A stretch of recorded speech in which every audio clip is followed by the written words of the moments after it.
Bon. On va continuer nos TP. Ajouter le prochain TP. Ajouter un routeur au réseau proposé dans l'exercice 2. C'est le TP précédent, le TP6, basé sur la création de VLAN et la liaison trunk.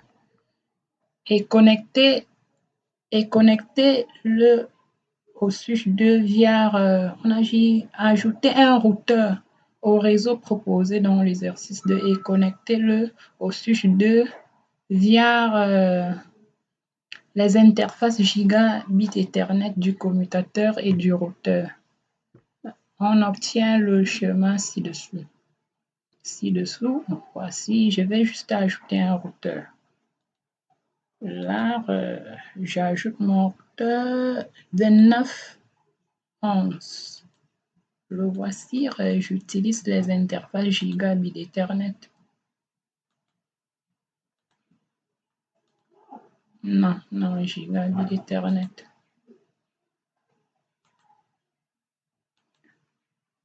Gigabit Ethernet 01, ici 00. Voilà ça.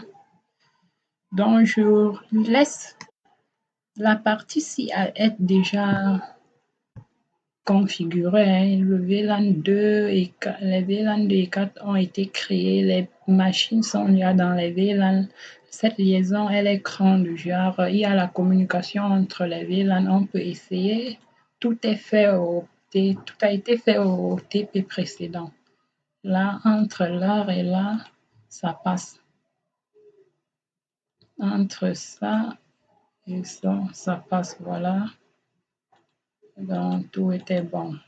Donc, le but, c'est de gérer la partie ci, qui est le niveau 3, quoi. Le niveau 3.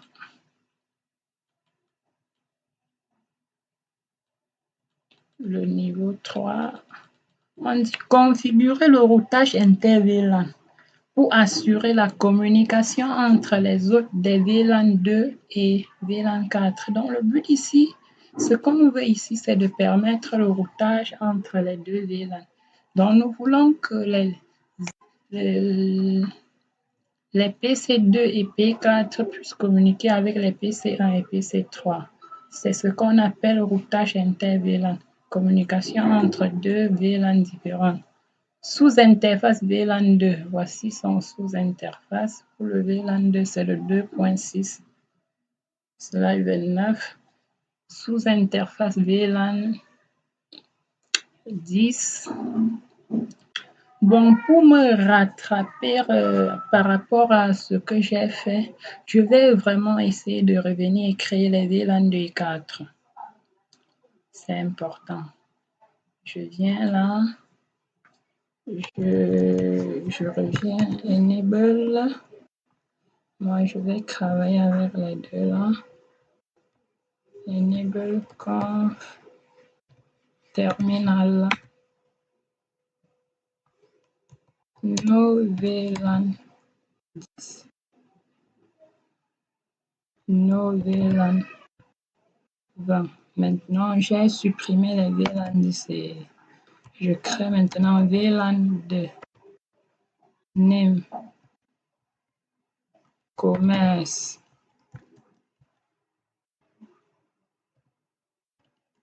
Exit. VLAN 4. Name. Gestion.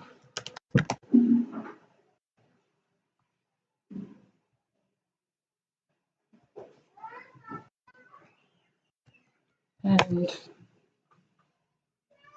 show VLAN.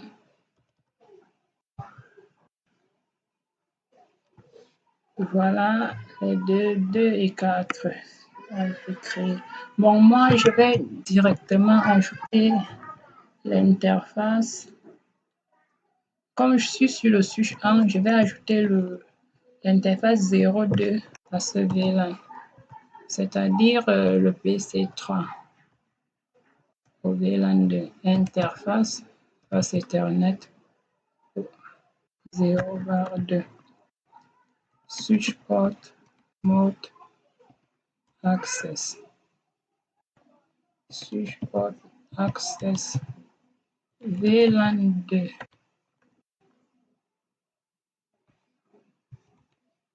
And je viens ici là sur celui-ci, je fais la même chose.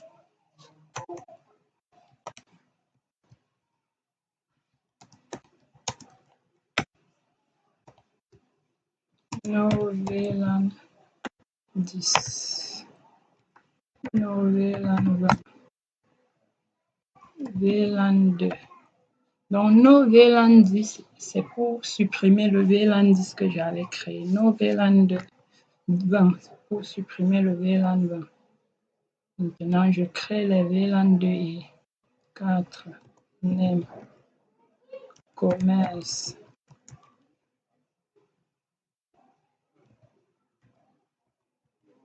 exit, VLAN 4. Name, gestion.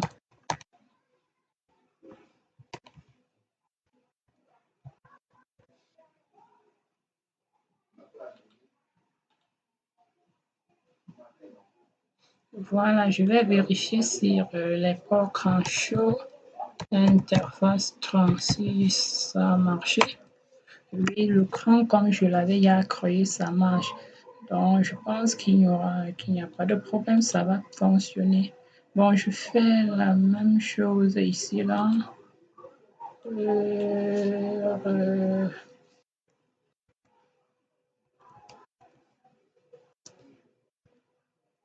Interface, passe Ethernet 03, switch port, mode, access, switch port, access, VLAN 4.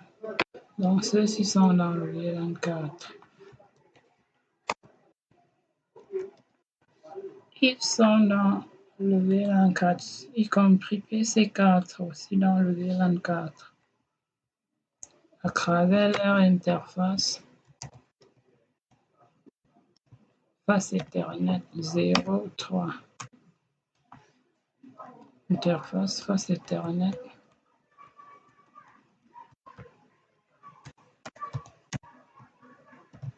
0/3. Switch port access. Switch port access. VLAN 4. C'est bon. Étant donné que le cran avait déjà été créé, ici la liaison ciel écran, je teste la communication.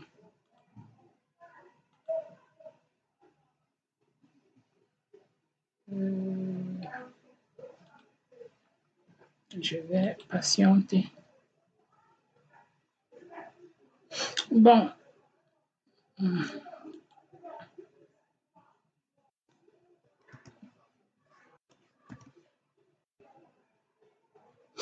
Commerce. Voici commerce. Gestion.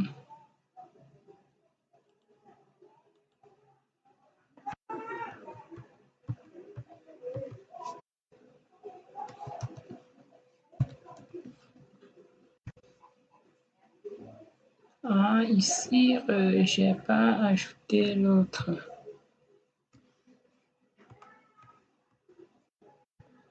Interface face Ethernet 02.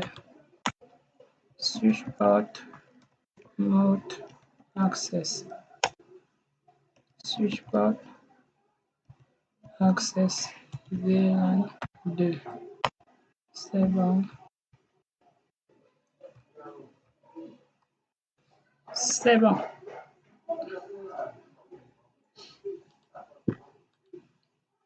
Bon, je pense que la communication là, ici, c'est bon. Bon, ici, ça cherche encore. Bon. On dit sous interface VLAN 2. En fait, pour faire du inter-VLAN routing, dans le routage inter-VLAN, il faut créer deux sous-interfaces sur cette interface. C'est bon. En fait, normalement, il faut un lien sur le routeur pour chacun des VLAN. Donc, le VLAN 2 doit avoir son lien sur le routeur. Le VLAN 4, son lien. Donc, pour économiser et pour éviter l'encombrement, nous nous servons d'un seul lien. Et le seul lien-ci va être divisé en deux sous-liens. C'est-à-dire cette interface qu'on appelle gigabit 00 doit être segmentée en deux sous-interfaces. Donc, chaque sous-interface aura son adresse IP. Sous-interface VLAN 2 aura pour adresse IP 10.10.2.6/29 et sous-interface 4 du VLAN 4 10.10.10.10.4.6/29. Donc, c'est ça. Nous venons ici, on va venir créer les sous-interfaces sur le routeur ci pour chaque VLAN. Je répète, une sous-interface, on va diviser l'interface gigabit 02 en deux sous-interfaces de façon logique. Ce n'est pas quelque chose de physique. Logiquement, c'est deux sous-interfaces. Une sous-interface va transporter les paquets, va router les paquets du VLAN 2 et l'autre routera les paquets du VLAN 4. Allons-y. Pour déjà le faire, il faut déjà que revenir, je reviens sur le switch 2. Le switch 2, sur son interface gigabit 01, son interface, il doit être en mode Tron pour laisser passer les crans. On va le permettre de laisser passer les crans venant de VLAN 4 et VLAN 2. Du coup, on va activer le mode Tron dessus. Configure terminal. Configure terminal. Interface gigabit Ethernet 0/1. Switch port, on le met en mode trunk. Switch port mode trunk. C'est bon. C'est ça, il faut le mettre en mode trunk. Show interface trunk. Voilà, parmi les interfaces trunk. Bon, lui n'est pas allumé, du coup, on ne va pas voir. Il n'est pas allumé, il n'est pas actif parce que le gigabit 00 du routeur n'est pas actif. Bon, on va d'abord activer pour le routeur. Donc, on appuie ici, là, pour continuer, on dit « Would you like to enter the initial configuration dialog ?» No, on refuse. No, avec le symbole, le caractère N pour refuser. Enable, je suis sur le routeur. Configure terminal. Là, j'interroge l'interface gigabit Ethernet 0/0 du routeur. C'est cette interface. Première des choses, je l'active avec la commande No Shutdown. La commande No Shutdown pour l'activer. Vous voyez comment il est on. Par conséquent, l'interface du switch gigabit 0001 va s'activer aussi. Maintenant, j'ai activé, je sors. Exit parce qu'il faut d'abord l'activer, ensuite on sort et on interroge. Interface gigabit 0/0.2. Point 2 pour dire que quoi? Je suis en train de vouloir créer une sous-interface qui va s'appeler 00.2. Pour le rattacher, je vais la rattacher cette interface au VLAN 2. Là, ça me met en mode configuration sous interface config sub interface. Je l'ajoute son adresse IP, IP adresse. On vous a donné son adresse sur le TP, au niveau du TRP. Voici son adresse. 10 10 2 6 avec le même masque. 10.10.2.6. Le masque 255, 255, 255.248. Non, il faut déjà, avant d'entrer l'adresse, il faut activer l'encapsulation sur cette sous-interface avec la commande encapsulation.1q2. Donc, c'est-à-dire encapsulation.1q. C'est pour dire que quoi? Que ce port va encapsuler les crams venant de VLAN 2. 2, c'est pour le numéro du VLAN. Donc, il va reconnaître ça. C'est le protocole 802.1q qui permet cela. Donc, lui, il va reconnaître les crams venant des VLAN, du VLAN 2. Plus je remets mon adresse, ça marche maintenant. Donc, c'est bon. And exit. Je sors parce qu'il faut créer une autre sous-interface. Je crée la seconde sous-interface. Ici, c'est maintenant interface gigabit Ethernet 0/0.4. Donc, sous-interface qui va laisser passer les crams du VLAN 4. Encapsulation.1q4. Donc, pour les VLAN 4. IP adresse. Je configure l'adresse 10.10.4.6. Le masque 255, 248. C'est bon. And, c'est bon. Donc, tout a été bien fait. Je crois que le routage inter-VLAN. Donc, le but, c'est tout à l'heure, les VLAN, le PC2 ne pouvait pas communiquer avec le PC3. Donc, le but, c'est de permettre cela. Est-ce que la communication peut donc marcher maintenant? Non, on patiente.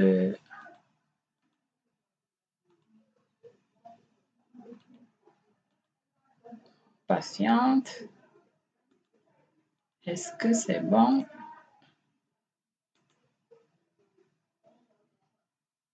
Non, on a oublié, il faut déjà aller sur chaque machine, indiquer la passerelle.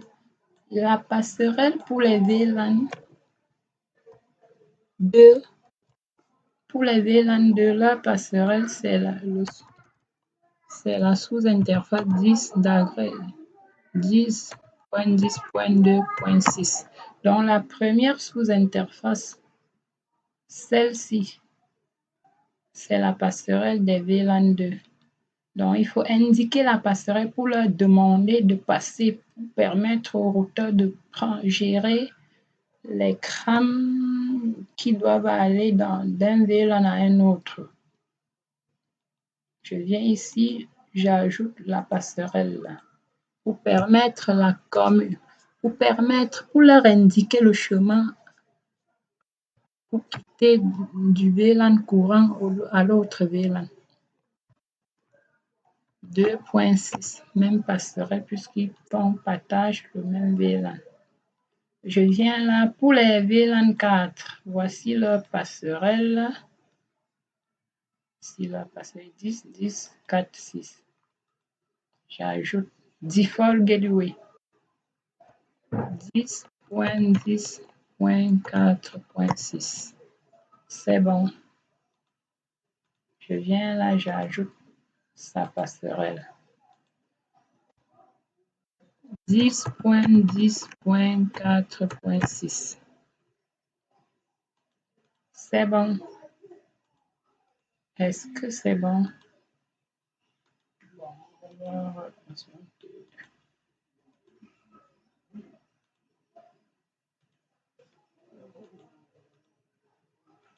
C'est bon, c'est bon, c'est bon. Ici, c'est bon. Donc, PC3 peut communiquer avec PC2. PC3 peut communiquer avec PC4. Voilà c'est positif. Bon. Je vais m'arrêter là. Le but ici, le but de ce chapitre déjà, c'était vous parler de cette notion de routage inter-VLAN. Les VLAN, la notion de VLAN en elle-même réside au niveau de la couche 2 du modèle OSI. Maintenant, il faut savoir que la technique de routage inter-VLAN permet juste à deux VLAN différents de communiquer. Un peu dans notre exemple, les machines du VLAN 2 peuvent désormais communiquer avec les machines de VLAN 4, ce qui n'était pas le cas avant. Donc, on a montré comment créer les sous-interfaces. Donc, vous connaissez désormais les commandes Cisco utilisées pour créer les sous-interfaces, ce qu'il faut faire. Et ajouter la notion de passerelle par défaut qu'il faut ajouter. Vous voyez que j'ai failli oublier la passerelle. Ça m'aurait perdu de temps parce que sans passerelle, ça ne pouvait pas marcher. Donc là, c'est bon. Super. Donc le routage inter-VLAN est effectif. La notion de sous-interface est comprise. Il faut créer les sous-interfaces. Bon, je vais passer au TP, prochaine TP. Merci pour votre attention.